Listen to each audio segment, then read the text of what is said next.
Okay, so today we're going to talk about atomic and ionic radii. Um, it's super simple. We're gonna try and do this super quick, so we are not spending too much time talking about this. Anyway, so the size of an atom depends on how much space the electrons occupy. So let's write that down. So the size of an atom depends on how much space its electrons occupy.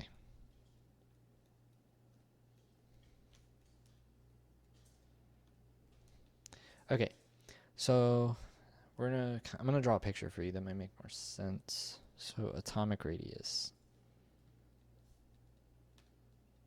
So think back to, I'm assuming you guys have at least taken some sort of math where you go over shapes. But wow, that was not supposed to do that. It's supposed to there we go. So I'm gonna make a copy of this. So now I have two of them. So we have two circles, right? And then we're going to have a line down the middle. I'm going to move this.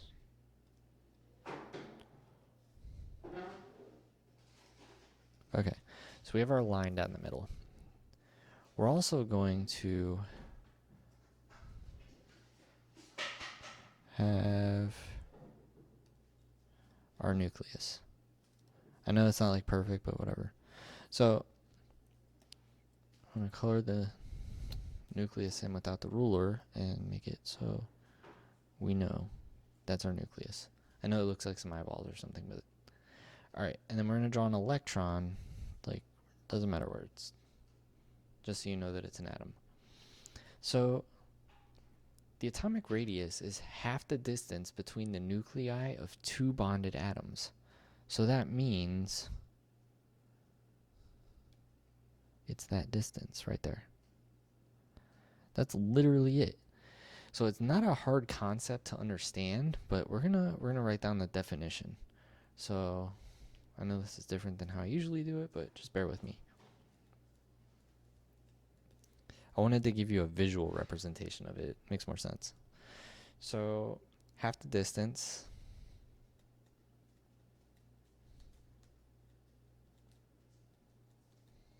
between the nuclei of two bonded atoms.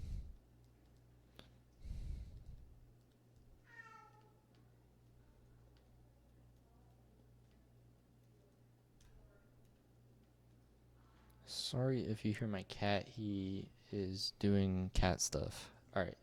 So pretty much that's what atomic radius means. It's just like the radius of a circle, except when you have two atoms bonded together, it's just talking about the distance between those.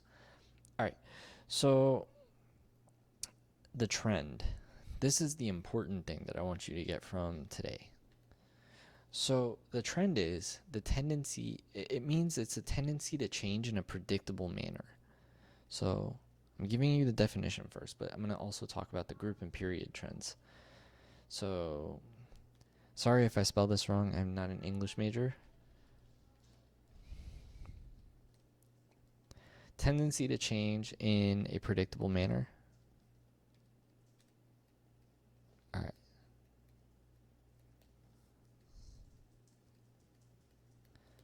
Okay, so group trend. I'm going to do this one in blue and the other one will be in red. So the group trend, remember group is the vertical column. So the atomic radius increases the more you move down in a group. Makes sense because the atomic number is getting bigger. But that's not always the case.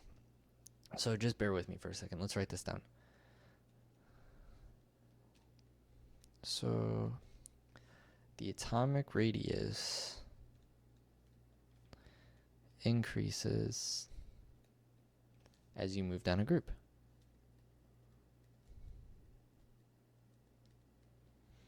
I know in class I drew this, but I'm gonna just open a program and show you, because it's easier. So let me find it right here. So I'm gonna just show you group 1. I don't know. There we go. So we'll show lithium. If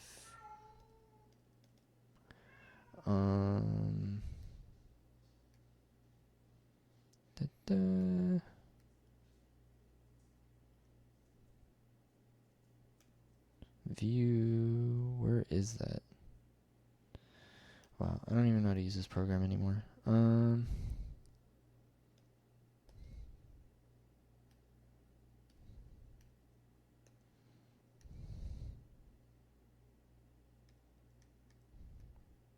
Well, this is a fail. Alright, I guess I am drawing it. Alright, so we're gonna do lithium. I'm not gonna do the fancy circles, but alright. So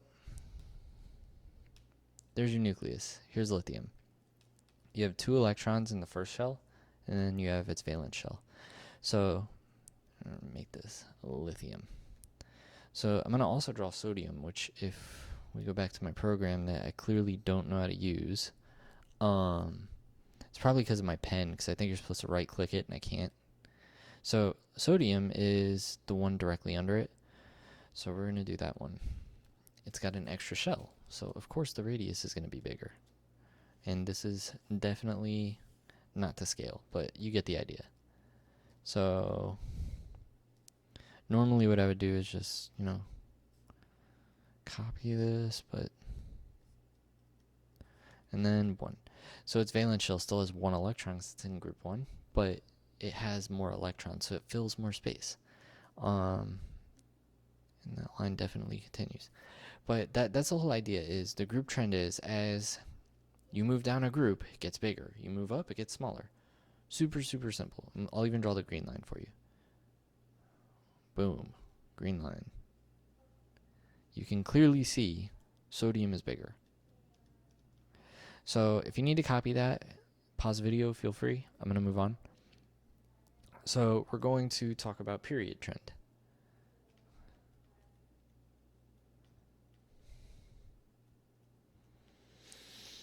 Alright, so as you move left to right in the same period, the radius decreases. So I know this is kind of counterintuitive because you're like, but the atomic number is getting bigger, it has more electrons. There's a reason for it. So let's write down this note first. So as you move left to right,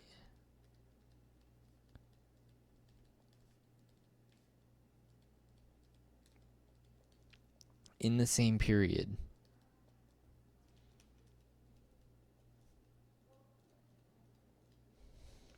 the atomic radius decreases.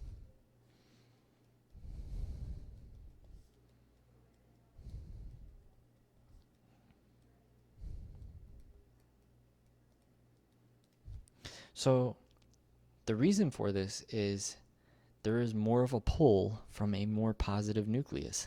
So think of it as like you have 2 different types of magnets. You have a lithium magnet and then you have a fluorine magnet. They're in the same period, but that fluorine magnet has 9 protons. The lithium has 3. So it's going to pull just tight. It's going to be a lot tighter. So that's going to shrink the circle a little bit. So I'm going to draw an example to kind of alleviate this, and I'm going to write the note down. So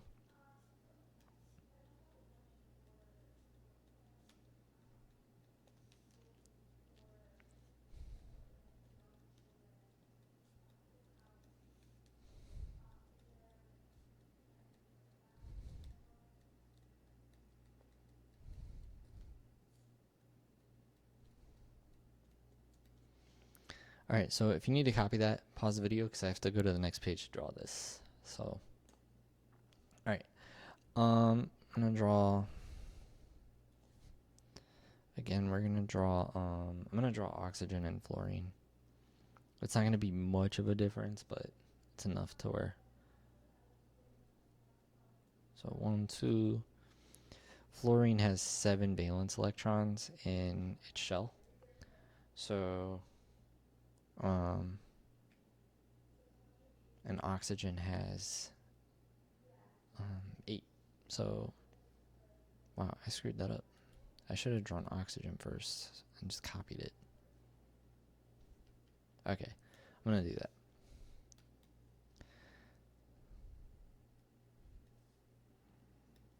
I know that's not like an accurate 100% representation of this, but I never claimed to be a computer, so.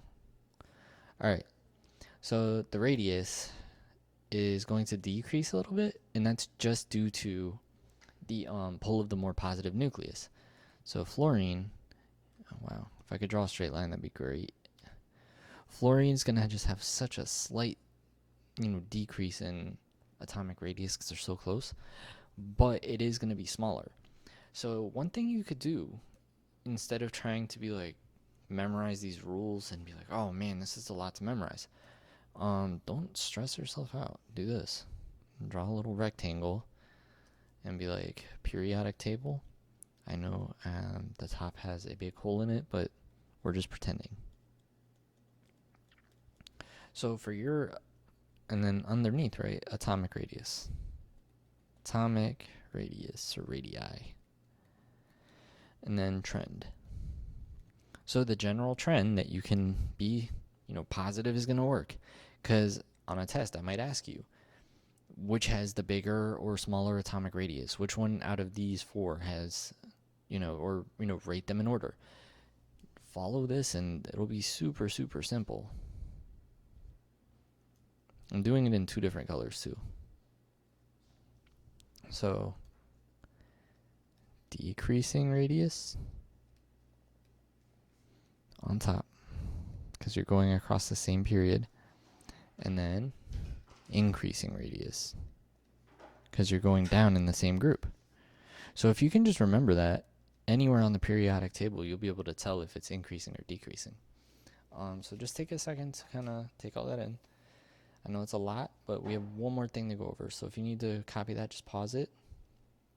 All right. So last thing we're going to talk about is ionic radii.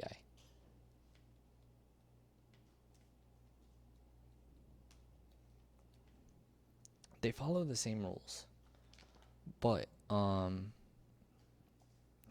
there is something you need to, be aware of. I'm trying to think of the best way to explain it. Let me just write down the definition of the actual types of ions again. So positive, negative. So positive, you have cation, and cations are positive because they lose electrons. And then on the bottom, we have anions. And anions are negative because they gain electrons. Okay, so when you have a positive and you're losing electrons, you still have the same amount of protons. So think of it as like you're moving to the right on the periodic table. It's going to become smaller than its atomic counterpart. So I'm going to actually make some space here so I can write all this. Bam. Alright, so it becomes smaller, and I'll draw a picture of this.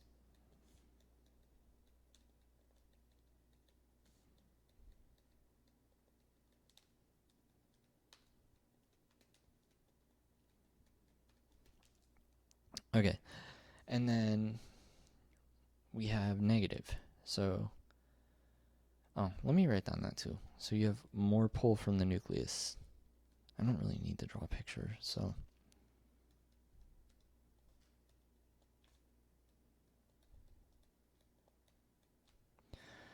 So you have a negative, it's an anion. It's gaining electrons. It becomes larger.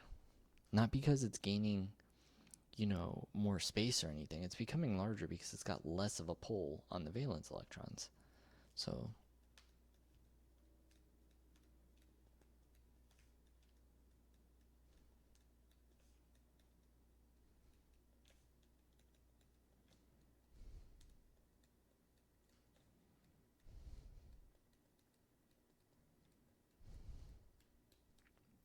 So it's got less pull from the nucleus.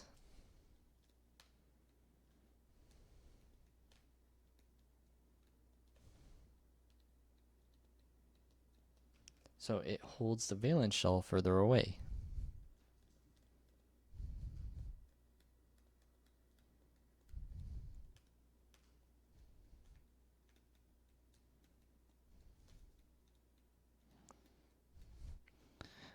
Actually, I'll draw a picture. I'll just do a real simple one. So here's lithium. 1, 2, and 1. So this is atomic lithium, like, and then I'll draw the protons in the middle as blue. 1, 2, 3, and then you have neutrons in there. So see, we have 3 and 3. It's atomic lithium. So let's copy this. So here is ionic lithium. Well, that's gone, and so now it's still got these 3, but there's nothing in the valence shell. Maybe it's not a good example, but whatever. So now your valence shell is right here.